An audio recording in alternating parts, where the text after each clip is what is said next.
We have recaps from the week in the Rockies sale, plus what to do when you go to turn your bulls out and they don't test. Aha! Crew, let's ranch it up. Good day, everyone, and thanks for riding with us on this all-new episode of the Ranch It Up Radio Show. I'm Jeff Tigger Erhardt. Have you pulled the trigger on your calves? Have you put a plan in place to turn loose of this year's calf crop? Well, last week, the week in the Rockies sale by Superior Livestock Auction was a huge success, to say the least. All right, so we're recapping the week in the Rockies. It was 5 days of sales. I know if you were following along on Facebook with updates, everybody was excited. They were saying this market is hot, hot, hot. I started our conversation with Ted Odle by saying, is it, as Robin Leach says, champagne wishes and caviar dreams after celebrating there in Steamboat? So, Ted, let's just go through the good, and the better. How did it wrap up for everybody? You know, it was a wonderful week here in Steamboat. Started off with all the yearlings and things the first couple of days and, spilled over into Wednesday on some of the good northern yearlings. And, boy, the market was just higher than it has been. It seems like it just creeps higher all the time. But, these yearling cattle are short, especially up here in the north and the northwest. They just don't exist. And we had a really good market on these yearlings. A lot of 8-weight yearling heifers, well above $3. $3.40, $50 on some of the better steers, weighing in the mid-8s. And it was a pretty wild week on the yearlings. As we got into the calves, it held steady. The light calf market was just on fire. I think the top of the market was a big string of calves in Saratoga, Wyoming, that bring 575 at 375 pounds. Oh my gosh! And a big string. We've sold them forever, and they're weaned and black and the right kind, and it was just really good. Most of our 5-weight steers would bring in the 430, 40, 50 range all day long. I thought there was a chance that we could get to $4 6-weight calves, and we went way past that. We had some 6-weight calves bring in the mid 430s on some really nice calves. So it was just really good. I'd have to say on the big 650 to 7-weight calves coming off the cow, they were probably steady to 4 or 5 stronger in spots on the big calves coming off the cow. Oh, wow. So, I'd have to go into record books and really dig, but, this was almost breaking records in some weight classes, don't you think? Oh, I think we did. I think it was beyond almost. I can't ever remember selling calves over $5, and we had several sets. Those smooth 4-weight calves bring over $5, but that one particular set at $5.75 was, of course, the high. And they had some mates to them bring like $4.60 at 4 1/4 off of that same ranch. It was off the TA ranches, and we've sold them a long time. But yeah, it was a good sale all the way through.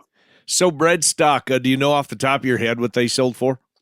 Yeah, at the very end, we had some bred heifers bring 3,400, and they were actually bred heifers in Florida. Red baldy heifers bred to Red Angus bulls, and there was like 8 lots of them.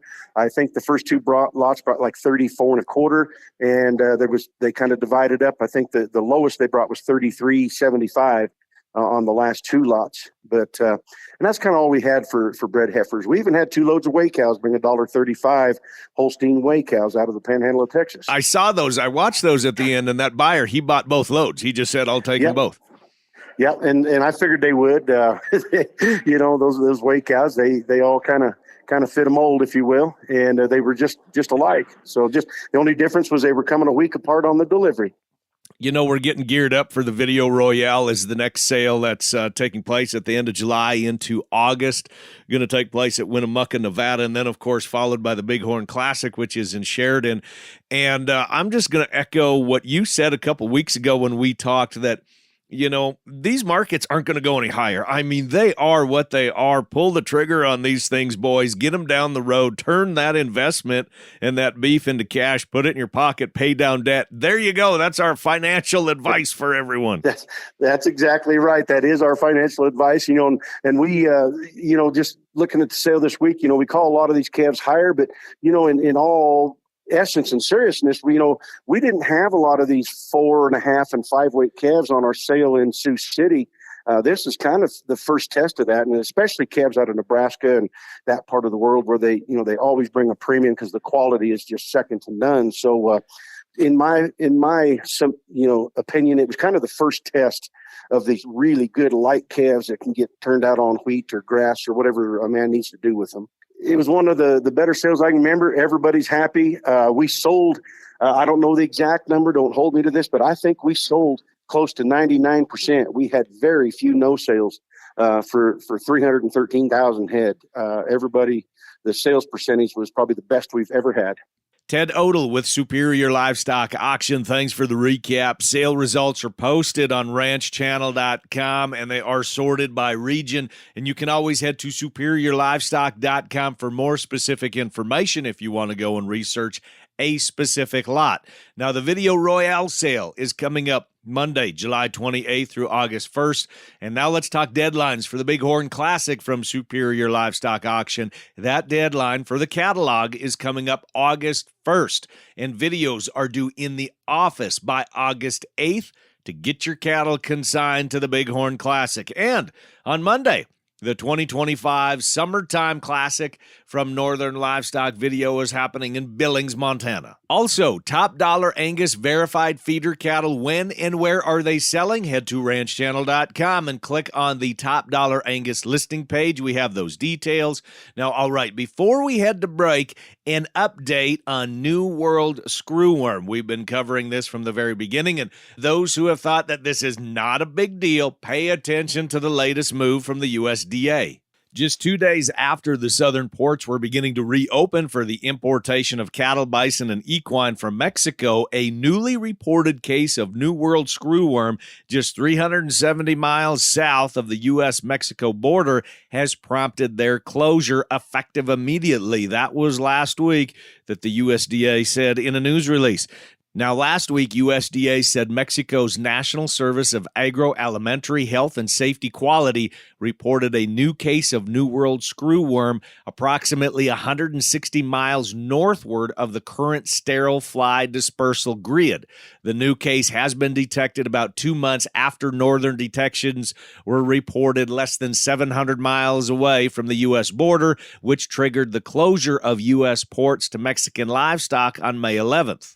The USDA had announced a risk-based phased reopening of the southern ports beginning as early as July 7th. However, this newly reported New World screwworm case raises significant concern about the previously reported information shared by Mexican officials and severely compromises the outlined port reopening schedule of 5 different ports all the way through September 15th. That according to the USDA. To ensure the protection of U.S. livestock herds, USDA said it is holding Mexico accountable for proactive measures taken to maintain a New World screwworm-free barrier through animal movement controls, surveillance, trapping, and following the proven science to push the New World screwworm barrier south in phases as quickly as possible. In June, USDA Secretary Brooke Rollins launched a plan to combat New World screwworm and announced the groundbreaking of a sterile fly dispersal facility in South Texas.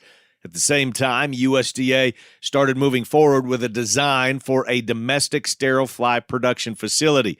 The federal agency is working with Arizona, New Mexico, and Texas on a coordinated approach with federal, state, and local partners. Time for a quick break. When we come back, what do you do when you get ready to turn your bulls out and they don't test? We answer that question and more on the Ranch It Up radio show. Keep it parked. Are you looking for true price discovery for your feeder cattle? Look no further than Superior Livestock Auction. The Video Royale sale is coming up July 28th through August 1st, followed by the Bighorn Classic sale. To consign to the Bighorn Classic, cattle need to be cataloged by August 1st, and videos need to be submitted by August 8th. Again, August 1st for the catalog and August 8th for the videos to consign to the Bighorn Classic sale. Any questions, reach out to your Superior Livestock Auction rep or call Superior Livestock Customer Service at 800-422-2117. View the sale live on Dish Network Channel 997 and online at SLA.com. tv.com. Sale results, deadlines, and upcoming sale information available at superiorlivestock.com and ranchchannel.com. Selling cattle the superior way. If your herd is suffering from scours and has had scours, see immediate results with Pharmatan from Imogene Ingredients. Get your herd on a Pharmatan feeding plan now to prevent scours for next calving season. Get your herd back in shape, more breedbacks, healthier calves, and eliminate scours with Pharmatan. Check out PharmatanUSA.com and on Facebook. It's time now to start adding value to those Gelbvieh and Balancer calves. The American Gelbvieh Association offers a wide variety of DNA tests and delivers its members and customers tools for success within the beef industry. You owe it to yourself by going to gelbvieh.org. Welcome back to the Ranch It Up radio show. Now, some of you have turned your bulls out already, some quite a while ago. Others are just fixing to do just that. So what happens if you're in the last bunch? Bull sales are over, and you go to turn your bulls out. You have the vet come over. You semen test those bulls, and some don't test. Well, I reached out to Cody Jorgensen of Jorgensen Land and Cattle. How would you handle that, Cody? I know that you've got walk-in bulls for customers are available just for that purpose, but walk me through what maybe your management practice would be when you are possibly faced an absolute, nightmare in front of you. Yeah, so it's semen fertility testing bulls obviously is extremely important. However, when you take that semen test, and we do have some people that will actually semen test their bulls right before turnout, even though we had semen test that same bull maybe 30 or 40 days ago prior to, right? And I think a lot of times it's just a peace of mind for the guys turning their bulls out. Now, when you think about a semen test, and you can talk to your veterinarian about this, a semen test is a snapshot picture of the environment that bull was in 30 days prior. So if that bull went through some sort of a heat stress or cold snap, it's a good example, 30 days prior to turnout, then that bull's semen has a fairly decent chance of being ugly when you test him right before turnout. Now, does that mean the bull's bad? No, not necessarily. Does that mean you need to give him another week and try him again? I would recommend that. That's what I would do, especially if he passed, let's just say in March or, in April when you tested him and you're turning him out now. A lot of times they, like I said, it's just a snapshot. And in our case, we have guys that do that. And in our case, we have to make it right. I mean, that's the customer is not comfortable putting a bull out that they tested right before turnout. And I'm okay with that. It's really about customer satisfaction for us. And so the way our system is designed, we plan for that. We have history of numbers of, how many bulls that percentage wise that potentially break down over the years. And so we actually set bulls aside and do a good job planning for that. And if you have a bull, and if anything happens to it, I mean, as far as within the first 2 weeks of you turning a bull out, a lot can go wrong. Lightning, everyone's had a bull that lightning has gotten. Everyone has had a bull that got foot rot. And so anything that happens to these bulls, we need to make it right, and we need to get you another bull as quickly as possible.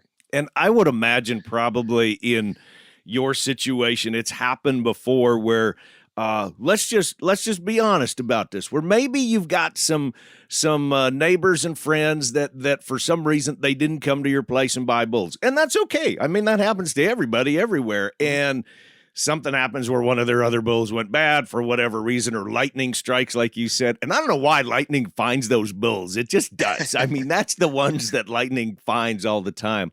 I would imagine that your crew has fielded those phone calls, and somebody has called up and said, Cody, I am in a jam, and this is more than a jam. I need 4 new walking bulls, and what do you got for me? I need heifer bulls, and I need them yesterday. Yes, sir. It has happened. In fact, this call, we are right in the thick of that, to be right honest with you. A lot of the bulls that have been delivered over a month now. And so you're right in the thick of the bulls getting banged up or whatever problem happens. So we're this is the busy time for my team.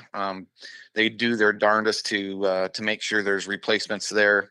And we do our very, very best with trying to get a bull, as equal in terms of traits that you currently already have. And everybody knows how this works, right? These are bulls that haven't gone out yet, but yet we kind of just set them aside. So it's not like they're just the bottom end bulls. A lot of cases, if you rent or buy 2-year-olds from us, the replacement bull is probably going to be a yearling, things like that. But try to get the traits, as equally as what you originally had. And everybody understands that that's impossible to do sometimes. And so they just need a bull, right? We just can't have open cows in this market. Mm-hmm. And so we do set some bulls aside and make sure that they're not dinks, they're not duds. They're bulls that are respectable, so that's kind of how we do it. Now, is there a difference between if somebody purchases a bull outright or if they rent a bull, if something like that would happen? In our system, no. We have to cover the bull whether we rent it or whether they purchase it. That's just part of our deal. It's the same process. I feel it's right. I think seed stock producers struggle with replacement bulls. How do you manage it? How do you figure the dollars? It's expensive for us. It's expensive for us to do. But at the same time, these guys are putting trust in a product. You wouldn't be happy with a car dealership if you went and drove 1,000 miles or 10,000 miles and the thing blows up. Right. There's just warranty there that you gotta back. And I think that's part of our family's uniqueness in that we do back our product, and we're really, we're not going to hang you out to dry. Well, so we're going to get your cows bred. And that's part of the seed stock business that I encourage. At the end of the day, buy a bull from whoever you want and somebody that you like. But, it's not about just that day of the sale where you come and you have the free chili and you go and you buy a bull and you go home. That's what a lot of people don't realize is this is 365. I mean, It's everything from, especially if you can help market those calves for somebody that they've been coming and buying walking bulls from you for a while or buying semen or whatever the case is. It's maintaining your customers, because in our business, or in your business, if you think about it like a store, if you will, and your bulls are the inventory and you're constantly getting new inventory in, if you had to go seek a new customer every single time for every single product, that is not a viable business model. No. The ones that are the best is if they come back year after year, every couple of years, and it's somebody that you can count on, because without them, how would you go about putting together a business plan and financials to say, what are we even going to do the next year? Yeah, exactly. That's exactly right. And you hit the nail on the head there. There are a lot of good cattle around, a lot of great seed stock breeders that make some terrific cattle. And really, this is a relationship business, and it's all about who you want to do business with and how they handle your business. And you're right. It is just important to build these relationships. And at the end of the day, we need to get cows bred. So let's do that.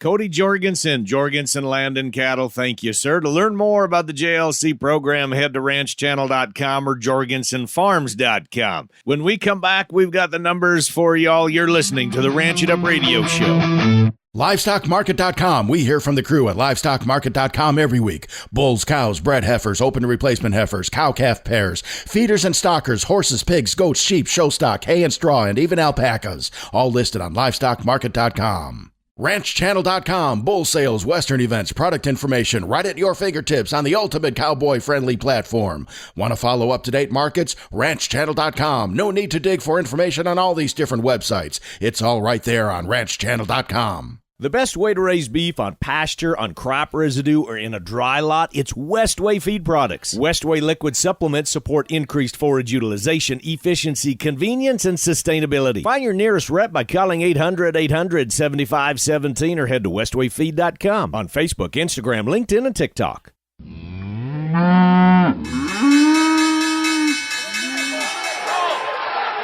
Welcome back, everyone, to the Ranch It Up Radio Show. That time in the program, we check in with Kirk Donsbach, StoneX Financial Incorporated, recapping the markets from last week.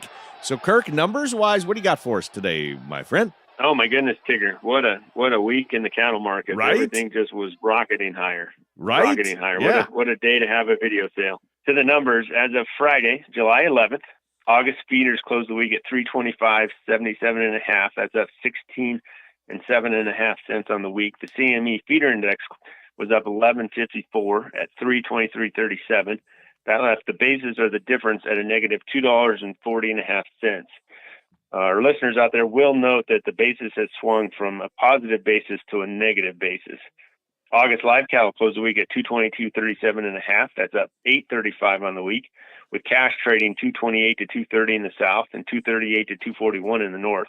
That left the 5-area weighted average up 592 at 235.14, and the basis versus August futures at a positive $12.76. Choice boxes were down 11.11 on the week to close at 378.64. That is a little concerning, but somewhat seasonal. The weekly slaughter was 568,000 head. That's down 6,000 head from last week and 37,000 head below the same week last year. Dress weights were up 1 pound at 866 pounds. That's 24 pounds above the same week last year. The combination of lower slaughter and higher dress weights has left yearly production down 0.2% at 3.4% less than this week last year. To wrap this up, September corn closed the week at 396.5. That's down 24.5 on the week.